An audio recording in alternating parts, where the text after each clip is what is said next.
बार की बात है, रामू और श्यामू नाम के दो मित्र थे। रामू स्वभाव से आलसी और कामचोर था। वो हर वक्त कोई काम करने या मेहनत करने से पीछे हटता था। रामू की माँ अक्सर उसे डांटती रहती। अरे कल मुहे कुछ काम कर ले, कब तक घर पर दिन भर बैठा मुफ्त की रोटियां तोड़ेगा, जब देखो सोता रहता है निकम्मा। अरे माँ क्यों सारा दिन मुझ पर चिल्लाती रहती हो, कर लूंगा काम, अभी तो मेरी सोने और खाने पीने की उम्र है। ये बोल के रामू गुस्से में पैर पटकते हुए घर से बाहर जाने लगा। तभी श्यामू आ गया और बोला, अरे दोस्त इतने गुस्से में कहाँ भाग रहे हो, रुको रुको।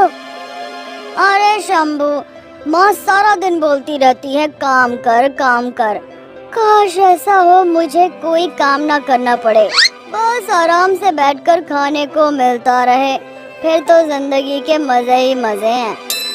ये ख्याली पुलाव बनाना छोड़ो और मुझे किसी काम से दूसरे शहर जाना है, तुम भी साथ चलो, इसी बहाने थोड़ा मन भी बहल जाएगा। चल यार शंभू, इसी बहाने माँ की डांट से कुछ देर के लिए बच जाऊंगा। अब दोनों शहर की ओर रवाना हो गए। चलते चलते श्यामू ने बोला, दोस्त रामू थोड़ी देर यहाँ रुककर विश्राम कर लेते हैं, वैसे भी रात हो चुकी है। दोनों वहीं एक पेड़ के नीचे बैठ गए। रामू की नजर पेड़ की टहनी पर कुछ चमकती हुई चीज पर पड़ी।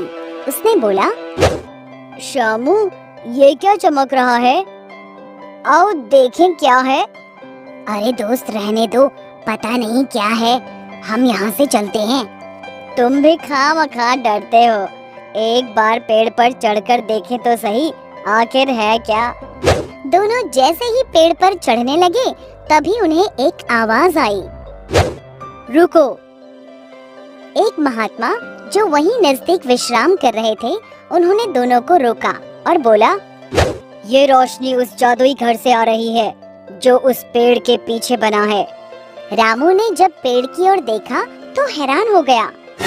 जादुई घर, अब ये क्या है और इसमें इतनी रोशनी क्यों है?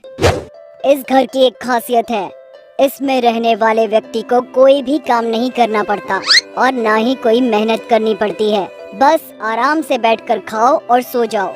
इस घर में अपने आप सब कुछ उपस्थित हो जाता है और वो भी बिना परिश्रम के। रामू की आंखों में एक चमक सी दौड़ गई और वो बोला, सच में महाराज जी, इस घर में रहने वाले व्यक्ति को कोई मेहनत का काम नहीं करना पड़ता? हाँ बिल्कुल ऐसा ही है इस जादुई घर में।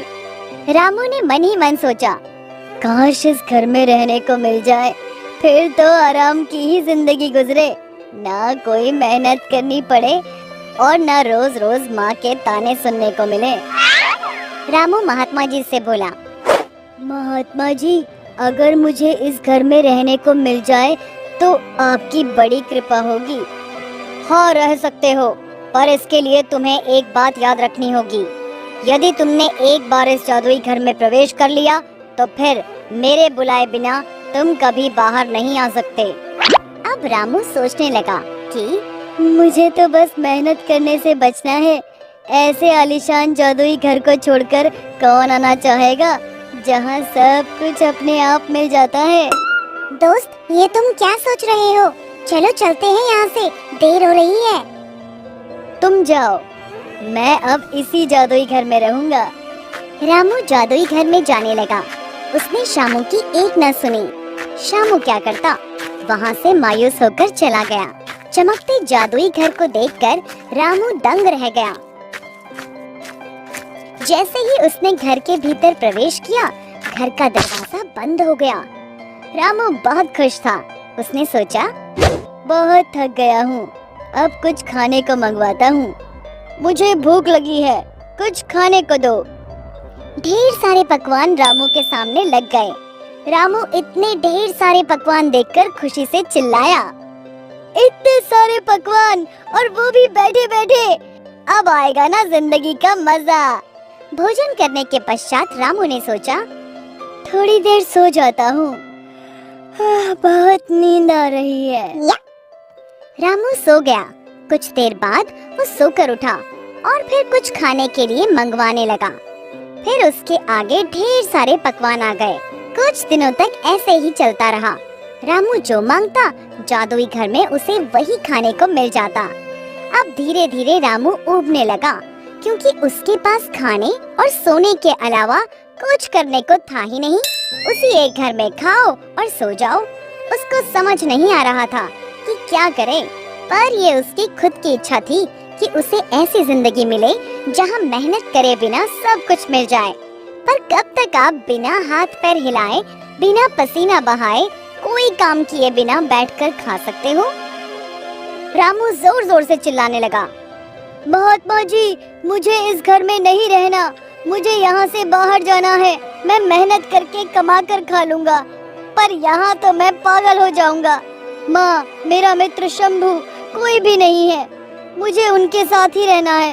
महात्मा जी, मुझे वापस भेज दो मुझे महात्मा जी।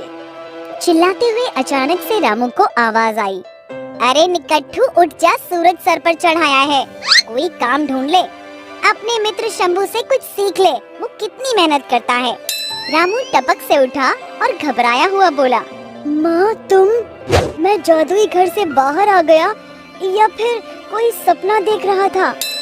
रामू को समझ आ गया था कि बिना मेहनत किए जीवन बेकार है। शिक्षा, हमें हमेशा परिश्रम करते रहना चाहिए, क्योंकि परिश्रम का फल सदैव मीठा होता है। दोस्तों, हमें उम्मीद है कि आपको हमारी ये कहानी पसंद आई होगी। कृपया हमारे चैनल को सब्सक्राइब करें और सभी अपडेट्स के लिए बेल आइकन जरूर दबाएं। और हाँ, वीडियो लाइक और शेयर करना मत भूलिएगा। Bye bye.